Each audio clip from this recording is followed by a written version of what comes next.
When you think back to childhood, you might remember that magical feeling when a few pennies seem to carry endless possibilities. Picture a youngster in the 60s or 70s, pushing open the door of a bright high street shop, coins warm in their hand, eyes widening at shelves filled with retro treats, tiny toys, and colorful surprises. It's almost unbelievable now, but those small coins once held the power to spark real excitement. Every choice felt important, every purchase a tiny adventure. And as we step into this world again, we uncover memories and rituals that shaped an entire generation forever. Back in the 60s and 70s, pocket money wasn't just handed out casually. It was something you earned, often through small acts that quietly shaped your character. A tidy bedroom, helping with weekend tasks, or simply showing good behavior might earn you a modest handful of coins. And although the amounts were small, the value felt enormous. Prices were low enough that even a few pennies opened the door to a world of choices, especially at the local corner shop, which stood at the heart of most communities. These shops were more than places to buy retro treats or tiny toys. They were early classrooms in independence. Children compared prices, weighed up options, and made decisions that felt wonderfully grown-up. The simple act of choosing how to spend your coins taught you planning, patience, and the thrill of getting the most out of what you had. Today, so much spending happens quietly through digital taps and instant purchases. But back then, every decision came with a sense of responsibility. You felt the coins in your hand, listened to them clink, and understood their worth. And it was this careful, thoughtful rhythm of spending that shaped the adventures. For many children in the 60s and 70s, the sweet shop felt like the happiest place on earth. The moment you stepped inside, you were greeted by rows of glass jars stacked neatly behind the counter, each one shimmering with colorful novelty sweets that seemed almost too bright to be real. There was a gentle sugary scent in the air, drifting around you like an invitation. And every child knew the quiet thrill of planning how to stretch a tiny handful of coins into the biggest treat possible. You'd stand there, studying each jar as though making a life-changing decision. Chewy favorites sat beside fizzy little wonders, while playful flavors promised surprises with every bite.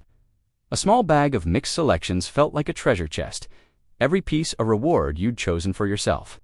Retro chocolates added another layer of excitement, simple but irresistible, each wrapped in colors that still live vividly in the memories of those who grew up with them.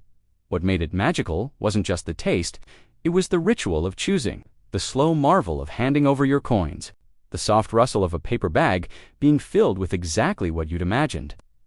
Children learned the joy of making careful decisions, discovering that even the smallest budget could bring a moment of pure delight. And as they left the shop bag in hand, they felt a quiet pride. Because in that era, spending your pocket money wisely meant more than buying treats. It meant stepping a little further into your own growing world, a feeling that leads us naturally into the next set of childhood adventures. Once the sweet shop bag was safely tucked away, many children continued their pocket money adventures along the high street, where an entirely different kind of treasure waited. This was the world of pocket-friendly toys, small puzzles that challenged your patience, marbles that glittered like tiny planets, and pocket notebooks that felt strangely important, as if they were meant for secrets only a child could write. Stickers came in bright sheets, perfect for decorating school books, while comic book issues offered whole afternoons of imagination for just a few coins. Then there were the glow-in-the-dark novelties and simple little games that never seemed to lose their charm. These weren't expensive items, but they carried the magic of discovery.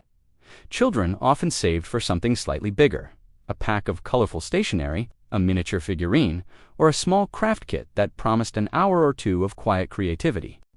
Saving up felt like an achievement in itself, each week adding a coin to the growing collection, knowing the reward would feel even sweeter because you'd waited. Today, the idea of waiting for something can feel almost old-fashioned. With online shopping and instant delivery, children rarely experience the slow, steady buildup of excitement that came from planning a purchase and counting the days. But back then, that patience was part of the joy. It made the moment you finally walked into the shop, coins ready, feel like a milestone.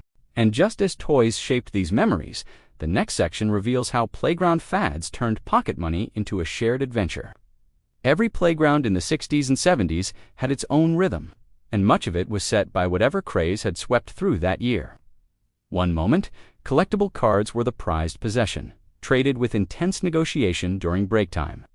The next, marbles became the essential item, clacking across the tarmac as children compared colors, patterns, and lucky favorites.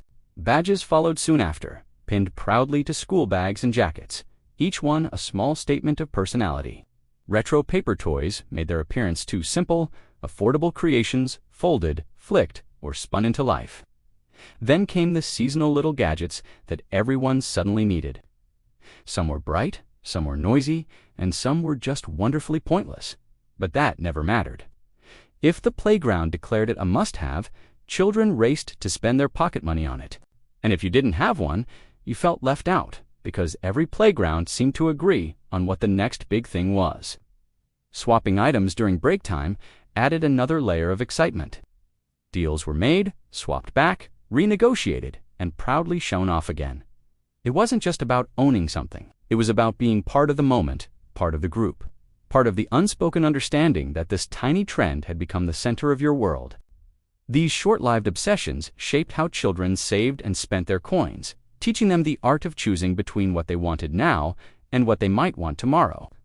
And while the fads eventually faded, the emotions behind them linger, setting the stage for a deeper reflection on what pocket money truly meant.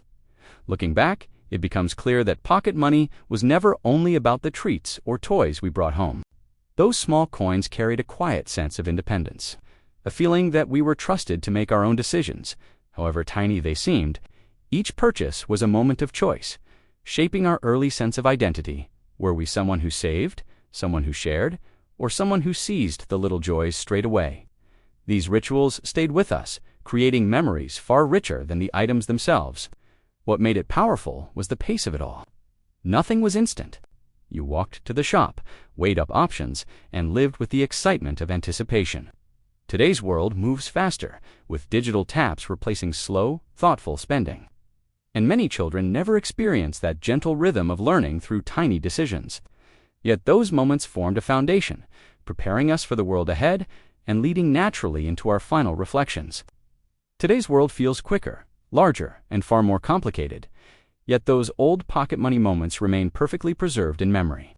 A few coins could make you feel like the richest kid in Britain, wandering home with tiny treasures that meant everything.